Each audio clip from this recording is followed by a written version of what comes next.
Hi friends, मेरा नाम रुचि है और मेरे साथ दोबारा से जुड़ने के लिए बहुत बहुत शुक्रिया।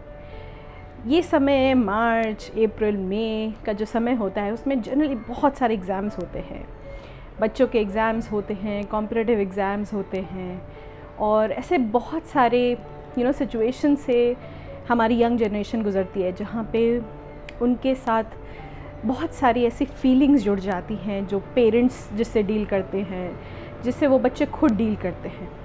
मैं खुद एक टीनेजर बेटे की माँ हूँ, इसलिए मुझे पता है कि इस सिचुएशन में बच्चे क्या फ़ील करते हैं और चाहे आप कितनी भी उनसे बातें कर लो, शायद वो चीज़ रिज़ॉल्व नहीं हो पाती। अगर मैं खुद अपने बचपन का एग्ज़ाम्पल लेती हूँ तो ऐसे कितनी बार था जब मैं सोचती थी कि मेरे मदर को, मेरे फादर को, मेरे ग्रैंड पेरेंट्स को, मेरे टीचर्स को मुझसे इतनी सारी एक्सपेक्टेशंस है क्योंकि मैं पढ़ाई में अच्छी हूँ तो मुझे मेरे नंबर अच्छे आने चाहिए, मेरा बोर्ड्स में इतने परसेंटेज आने चाहिए, मुझे ये कॉलेज मिलना चाहिए।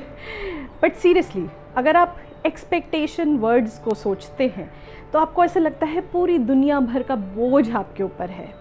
पर अगर आप एक पेपर लेते हैं और उस पे ये लिखने की कोशिश करते हैं कि आपकी खुद से क्या एक्सपेक्टेशन है, तब आपको पता चलेगा कि जो आपकी खुद से एक्सपेक्टेशन है शायद वही एक्सपेक्टेशन और लोगों को भी आपसे, मैं ये नहीं कहती हूँ कि आपकी एक्सपेक्टेशन और लोगों से बड़ी होनी चाहिए, मैं ये कहती हूँ कि आपकी एक्सपेक्टेशन उतनी होनी चाहिए जितना आप कर सकते हैं और करना चाहते हैं। सो पहली चीज़ आपको जो करनी है इस एग्ज़ाम स्ट्रेस को डील करने के लिए वो ये है, एक पेपर पे लिखिए आपकी खुद से क्या एक्सपेक्टेशन है।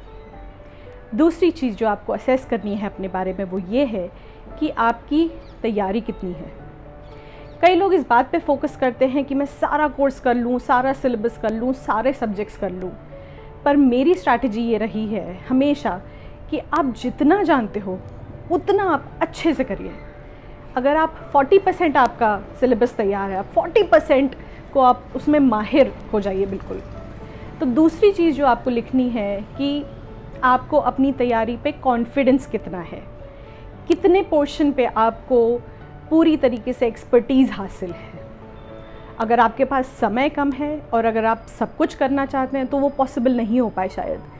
सो आप बेस्ट है अपनी स्ट्रेंथ पे फोकस करिए। तीसरी चीज़ जो आपको सोचनी है और जो कि सबसे ज़्यादा इम्पॉर्टेंट है वो ये कि अगर आप अपने गोल में जीत जाते हो तो आपको कैसे सेलिब्रेट करना है, आपको अपने आप को किस तरीके से ट्रीट करना है। आपको बाहर जाना है, दोस्तों के साथ घूमना है, मूवीज़ देखना है, पार्टीज़ में जाना है। अगर आप वो अपने लिए करते हैं तब आपके लिए एक something to look forward to होगा। जब आपके पास वो एक सुनहरा गोल होता है तब आप शायद जो मेहनत करते हैं वो अंदर से आती है। और उस तीसरी चीज़ में आपको ये भी मेंशन करना है कि अगर आप इन केस वो काम नहीं कर पाते हो, आप किसी भी रीज़न की वजह से फ़ेल हो जाते हो, तो आपकी लर्निंग्स क्या होंगी, आप उससे क्या सीखोगे और आप उसके आगे नेक्स्ट स्टेप्स क्या लोगे। अगर आप उस पॉइंट को सोचते हो तो आपको रियलाइज़ होता है कि फेलियर शायद हमको बहुत ज़्यादा कुछ सिखा के जाती है। और आपने बहुत सारी कोटेशंस पढ़ी होंगी कि फेलियर हमको सक्सेस से ज़्यादा सिखा के जाती है, ब्ला ब्ला ब्ला। बट आप जब ये चीज़ लिखेंगे कि अगर मैं ये नहीं कर पाता हूँ या कर पाती हूँ तब मैं उससे क्या सीखूँगी या आगे मैं क्या करूँगी, तब आपको पता चलेगा कि फेलियर आपको क्या सिखा के जाती है। तो याद रखिए आपको 3 चीज़ें करनी है। पहली, आपकी तैयारी कितनी है, कितने पोर्शन में तैयारी है और कितनी परसेंटेज लेवल की तैयारी है। दूसरा, आपका खुद से क्या एक्सपेक्टेशन है। और तीसरा वो ये कि आप अगर पास हो जाते हो तो आप किस तरीके से उस जीत को खुशी में कन्वर्ट करोगे, और अगर आप फेल हो जाते हो तो क्या नेक्स्ट स्टेप्स लोगे। अगर आप ये 3 चीज़ें पेपर पे लिखते हैं तो आपको अपने गोल्स बहुत साफ से दिखने लग जाएंगे। All the best for your exams and all the best for your competitive exams to.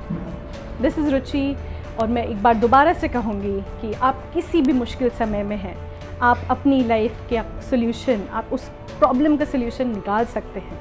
मुझे विश्वास है आपको बोलना है मैं कर सकता हूँ, मैं कर सकता हूँ, मैं कर सकता हूँ। Bye bye.